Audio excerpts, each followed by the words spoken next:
What's going on, everybody? Happy Monday. BDJ here. Welcome back to the LTQ Wrestling Podcast. Let's talk about Bron Breakker. He wins back the Intercontinental title in a solid main event against Jey Uso. Wasn't as good as their first match, but it had interference, didn't go as long.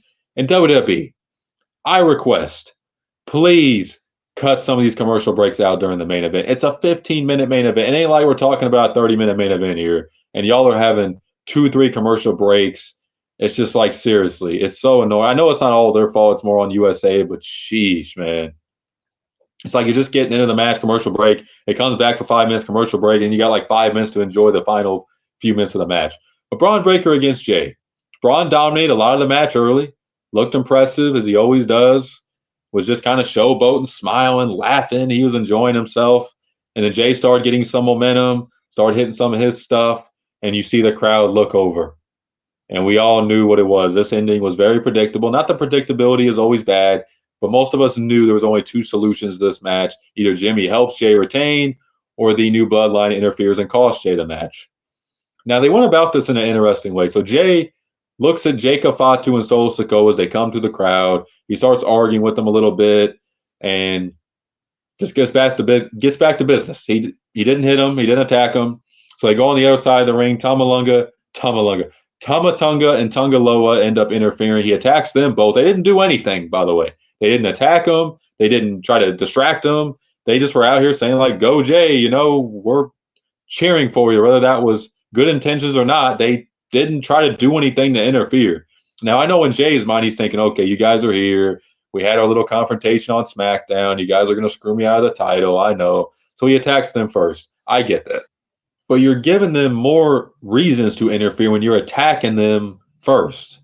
Because, yes, they probably want to interfere anyways, but now you're attacking them. You're distracting yourself from the match. They were probably going to interfere either way, but it's like you're just giving them even more reason to turn their back on you. I mean, Solo was wearing or not wearing, but he had a Yeet shirt. He was holding his way there. He was showing his support for his brother. You know what I'm saying? He wasn't out there to cost them nothing. So he takes out Tumatunga and Tungaloa, and then Jacob, Fatu, and Solo start getting involved.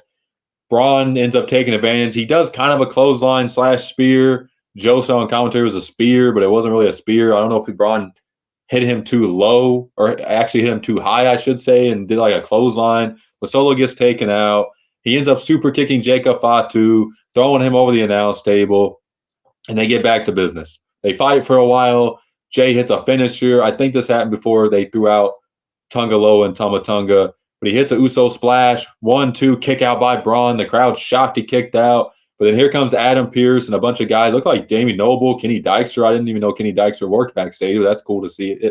I'm pretty sure it was Kenny Dykstra. They end up throwing them two out. And I'm thinking, okay, you're throwing these two guys out, but you still have Jacob Fatu and Solo out there. So it's like it's pretty obvious one of them is going to interfere and screw Jey. Otherwise, Adam Pearce would have been like, you know what? Get all four of these guys out here. But WWE logic sometimes. What can you do? So he ends up having them two get taken to the back. The referee, swear to you, and I saw a lot of tweets on X about this, the ref's looking like this. He's not fully turned around. He's not, completely distracted. He's just looking like this. Jacob Fatu super kicks Jey, throws him on the announce table, and the referee is looking like this and didn't even DQ him. And I don't know if that's on WWE's booking or maybe the referee was supposed to be turned around like this. I don't know. But it made the referee and WWE look like idiots in that moment because it's just like, okay, you pretty much just saw Jacob attack Jey. And I think Tamatonga and Tungaloa were already in the back at that point. So it's like, what is the logic in that? Definitely a botch there by the referee. And Jey gets taken out. Bron throws him in the ring. He hits the spear for a 1, 2, 3. Bron is your new Intercontinental Champion for a second time. And listen, there's a lot of criticism that this match was predictable and all that. And predictability isn't always a bad thing, but a lot of us knew what most likely was going to happen here. Either Jimmy helps Jey and that makes them join him, or the new bloodline screws Jey out of the championship. And that's exactly what happened. It makes sense to take the IC title off Jey. You gave him his moment. And, just because he won the Intercontinental title doesn't mean he has to hold it for a long period of time. I would have preferred to see him have a long title reign, but I get why they're taking the title off of him. He's going to be in the Bloodline story. He's not going to be really defending the title a lot. So it makes sense to put it on Braun, have Braun have another good title reign, or at least a better title reign than before, and go from there and have Jey join Roman and Jimmy and maybe Sammy for the War Games match. So all in all, not a bad Raw. I did think, it had its ups and downs. Lillian Garcia wasn't very good. She had a lot of botches throughout the show, but it's her first show back. Who knows how much notice she got? There was a lot of criticism for Lillian Garcia, but let's see how she does next week.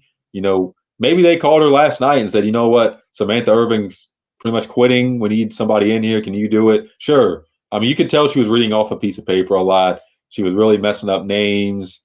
I think she said like a number one containers match or something like that. Like it was just not her night. But all in all, not a bad Raw. So what do you guys think about Braun Breaker winning this match? Are you guys a fan of them taking the championship off Jey, going in the War Games? Let me know in the comments below. Peace.